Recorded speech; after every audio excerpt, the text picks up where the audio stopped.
All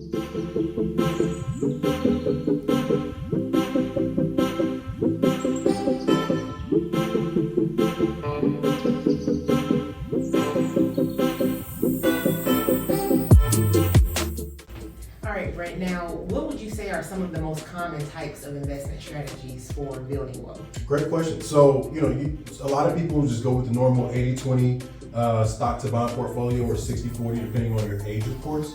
But you have a lot of people now who are investing a lot more aggressively in their beginning years, and they aren't even touching bonds at all. They might just touch some cash value life insurance instead of the bonds.